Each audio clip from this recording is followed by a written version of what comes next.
Hello students, welcome back to the class on international business communication. We have been talking about different things relating to communication. We have been talking about barriers, we talked about what communication is, we talked about intercultural communication, we have talked about business communication in different settings. Today we are going to finish the class on barriers. There was still come some bit left and we will start with the importance of listening in business communication. Now we have talked about different aspects, but listening, as you will soon realize, is one of the most important things in business communication. So let us get started. Revision, as usual, the first thing I would like you to think about again and discussion in class is what are the different kinds of barriers an organization may face. And I had asked you to think about the kinds of barriers your organizations face and how you deal with them, and what is something that I would like you to discuss in class again today.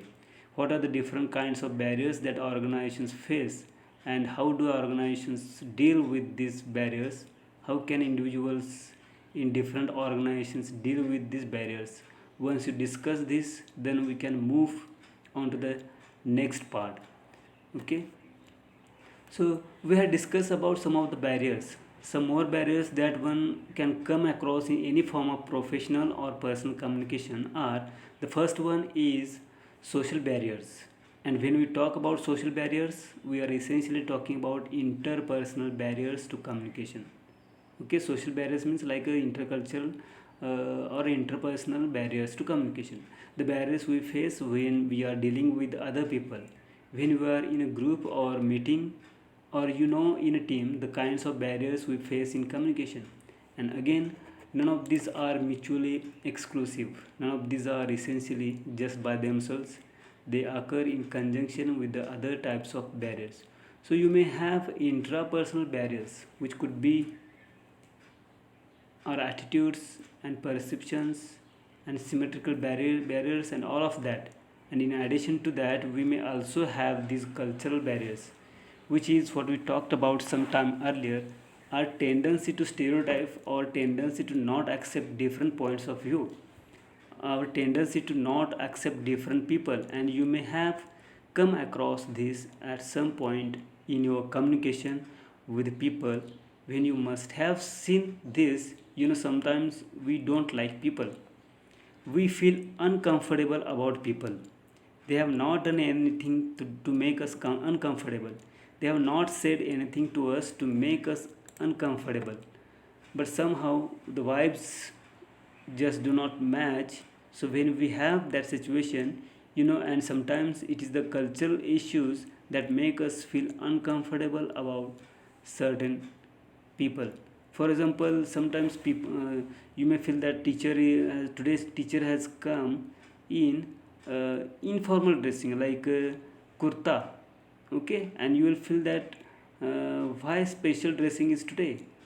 There may be some festive season, that's why the teacher has come in this attire or in this dressing. You may think about that, okay, but that wearing or that changes in clothing may affect your thinking process, may affect your communication process. So that may prevent you from listening to what I'm saying, and that may in turn result in some sort of casual interaction from your side to me.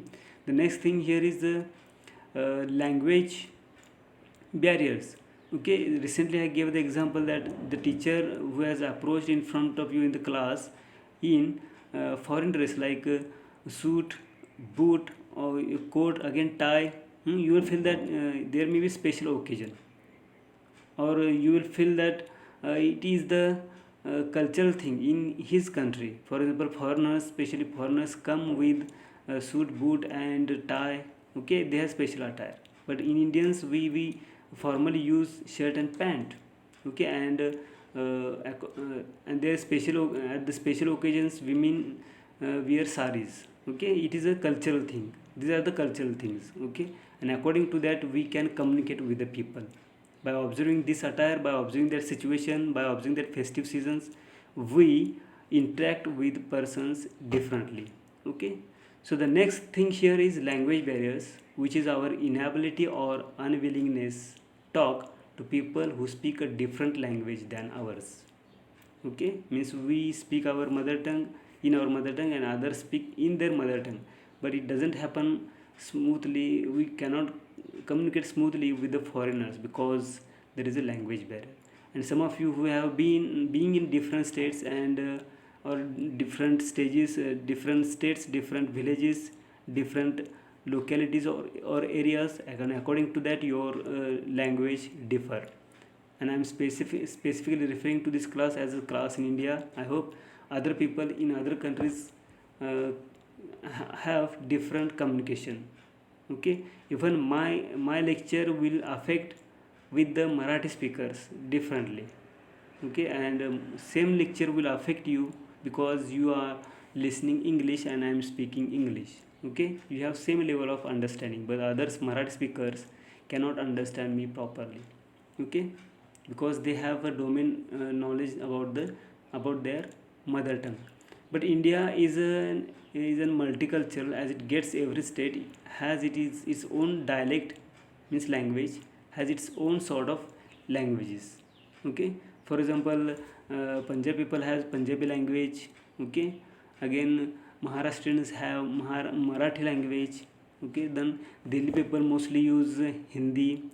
Likewise, means state wise they have different dialects or uh, their language. Okay, and another example I will share. Suppose I am working in foreign country and I observe that the person who has appeared there in office with kurta or in Indian attire, then I will fascinate to him, I will attract to him, I will have expectations to communicate with that people because that people has wear Indian dress.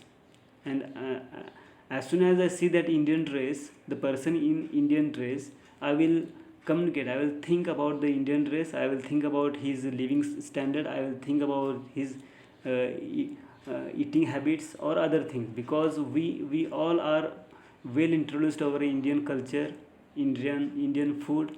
Okay, and these things, the thoughts regarding these objects will automatically be stimulated in our mind by observing that Indian attire with that person. Okay, so that, so when we go to a class, when you are in a co-educational, okay, that is about the language barriers. The next thing is that gender barriers. Okay, I will give you an example here. When you go to a class, when you are in a co-educational environment, you have been in a only in an only girls school and in only boys school to plus 12, you come to college and you go to a co-educational college and you are put in teams, and you know girls have to work with boys. And what happens when you come to class? One side of the class is only boys and one side of the class is only girls. You are put in separate hostels. But when you come to class, you do not want to sit with friends. Why? Because that you know there will be the going on, oh my god, something different things we may have observed there. So we fear that, plus we feel we have been so again. So and again, you know that the society organizes itself in different ways to stay controlled, to stay as uncomplicated as possible. But when we have to interact with the people of other genders, especially when you start doing things this, there is some sort of discomfort in communicating, speaking to, and in our ability to understand where the person from the other gender is coming across. And a very popular book that deals with this issue is Men Are From Mars and Women Are From Venus, or the other way around. Okay, so in that book, in the detailed book, in that book detailed information is given regarding the gender. Okay, so but I'm sure that I'm talking about, and so you know we think on different planes because we have different priorities, because we grow up knowing that we will be looking after different things in our lives. That is pretty much where this differences comes from. And of course there are some inherent differences also in the way we deal with things. Women are known to be softer, and we, if you find the women who is very good with numbers, who is into operations and finance, you are like how would this lady know what real operations is, and how would this lady know what these numbers mean? You know there is something wrong, there is something wrong with her expertise. So we find it hard to start believing these things. things are becoming more and more open now. Many more women in disciplines like engineering or even civil engineering as opposed to computer science engineering. There is something that you might be able to relate with. But we are coming out more and more, of course, in management. The typical thing that women choose is HR or organized behavior or stuff like that. But anyway, these are general barriers. So these things prevent us from communicating with peers, and as well as we would like to. The next social barrier that we face is interpersonal barrier, interpersonal barriers, and this is what I was talking about earlier. So we just do not like the person we get different vibes from a person. So we all feel this. For some reason we do not like some interpersonal trait, and that prevents us from expressing ourselves as freely and as clearly as we would like to. Then the last one here is barriers related to the medium or transmission of the message. And this is something that I talked about in one of the earliest lectures when we talked about the context difference in context, and I showed an experience with you guys. Somebody got offended. Okay, so there are some another example I will give you related to the barriers related to the medium of transmission of the message. Suppose I want to share some information on telephone. Okay, I want to communicate with the message by using telephone. This is one of the medium. And same information, if I mail to someone, then that person will take it differently. Okay, for example, officially information mostly shared or documents mostly shared through email. It is not handed over by hand to hand. Okay, and according to that we get the importance to that information. Okay, if you get notice by orally, you cannot get feel more importance to that. But if you get notice by printed, then it creates good effect. So that is the matter of transmission of message by using different mediums. Okay, so let us move on to the next topic, which is listening, and that is going to be the major part. So here up to this we were talking about the barriers to communication. Okay, barriers to communication, and we are moving to the next topic, that is listening. Hmm? Now leave behind that part that is related to communication and its barriers and overcoming ways to barriers and types of barriers we just observed. Okay, just for a little bit we just move, uh, we keep these things aside, that is barriers, and now we are going to move next topic, that is listening. Okay, so which is listening, and that is going to be the major part of what we cover today. So listening quoted in this very nice book by Professor Monipally. Hmm? And he has quoted the sentence in that book, and he says speech is difficult but silence is impossible. And I'm sure if all of you were sitting here, I would hear a few giggles in the class. Means silence is impossible. You are giggling, you are speaking, you are making or you are making confusion, or you are sizzling something. Means something giggling is going on there, or you might be thinking, or you might be dragging something on the table or somewhere else. So that's why it is said silence is impossible. I want you to really think about this, and we will talk about this more in the next class. So today I just I want you to mull over, think over this sentence now, listening according to. Okay, just think about this, think over this quotation, that speech is difficult and silence is impossible. Now listening according to Seller and Bill is the active process of receiving. Listening according to Seller and Bill is the active process of receiving, constructing meaning from, and responding to spoken or non-verbal messages. So it's not only what goes on through your ear, it is also what you see. It is what you hear in the context of where you hear it, how you perceive it, who is saying it. All that contributes to how we listen. Please think about it. Okay. So another thing is that hearing and listening. Here point is that hearing and listening. Okay. Means hearing is different and listening is different. I will give you here example of Helen Keller, who was deaf and blind, and she's the first lady, American lady, who was artist, who was a lecturer, who is the first lady who got bachelor degree in arts, although she was deaf and blind. Okay, and even you may see her movie on her like autobiography, on the basis of life of Helen Keller, who was deaf and blind. You may see the movie on YouTube by searching Helen Keller. Why? Because she used to listen the words, listen the sounds.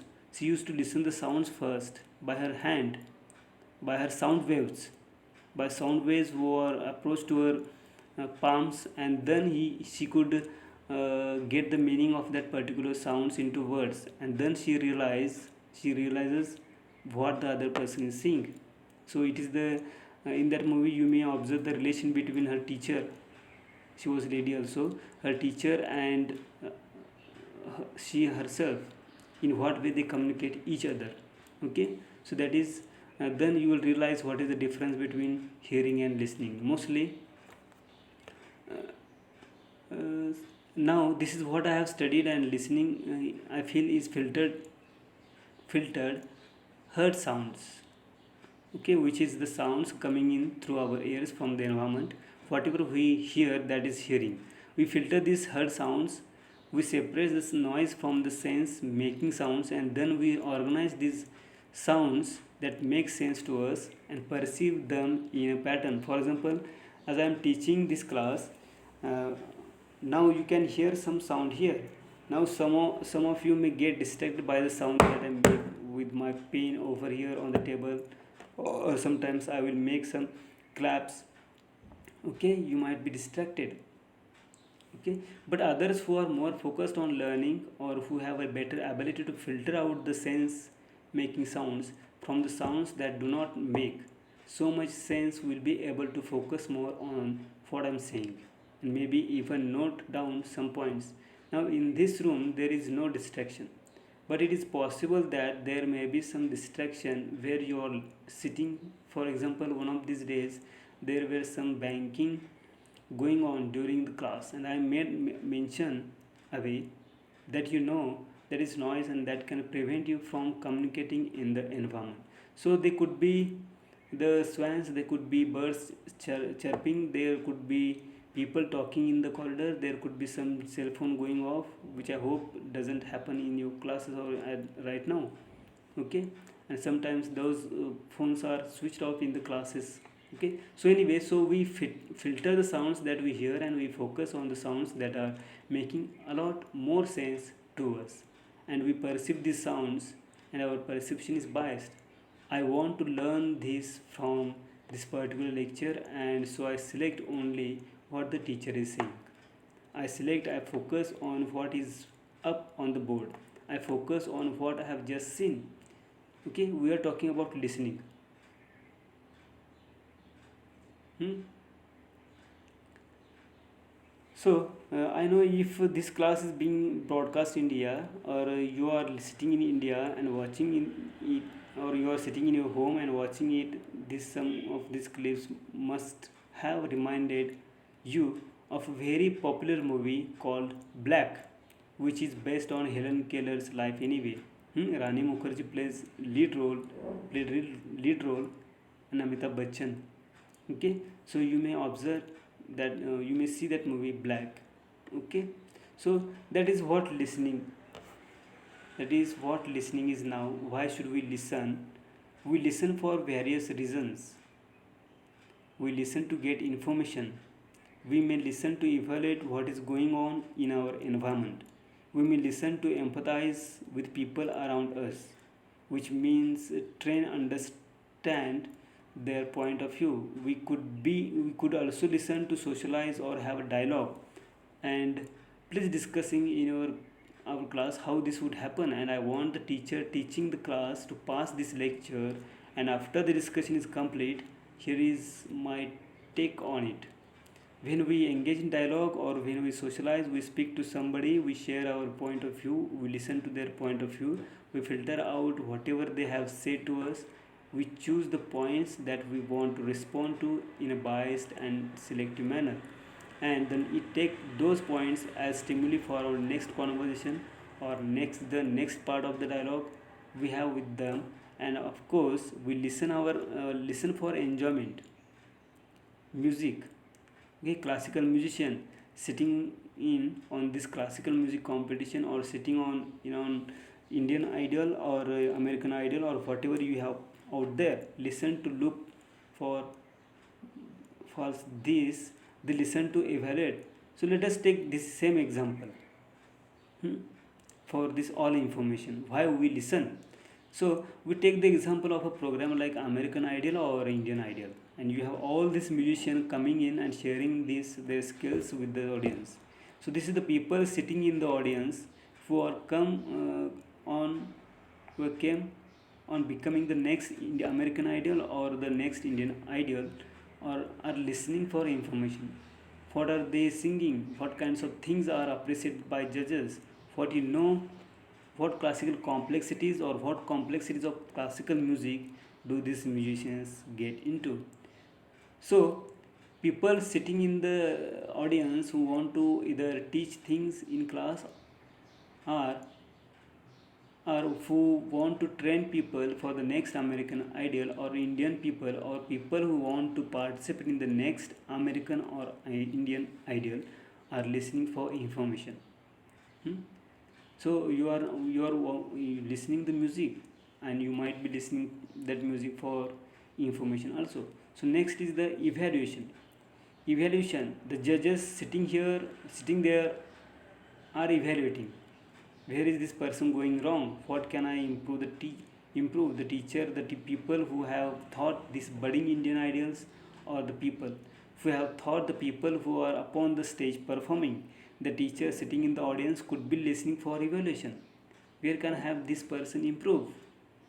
The judges would be saying, where is this person going wrong, where can I deduct marks, where do I see a potential for the next American Idol or Indian Idol, where can this person be groomed. Okay, this is about the uh, listening, why we listen, that is for evaluation. So empathy, people who have participated earlier and have lost, or people who participated earlier in the American Idol or Indian Idol, could be listening, and there could be empathizing with this person. I had the same experience, and I face the same kind of problem, and this person, I can feel what this person is feeling up there on the stage. Okay, the next point is socialization or dialogue. After watching the music, you will communicate with the person next to you. Hmm? Well, in that case, there is no socialization or dialogue aspect of course. The person's family is sitting and they are saying, see, my kid performed so well, and see, your kid didn't perform so well. So that kind of thing. And last is that again, enjoyment. People like us, we are, some of us may not be connected in any manner to these people, but when we hear a good piece of music, we enjoy it. We remember some names. For example, A.R. Rahman. You remember his name because he's a good musician. And then we forgot it. It helps us to lighten our mood on Saturday night or on a Sunday night when these programs are broadcasted. And then we look forward to the next Saturday and Sunday, where we will hear more complexities, more good music, and so that is why we listen to these programs. Okay.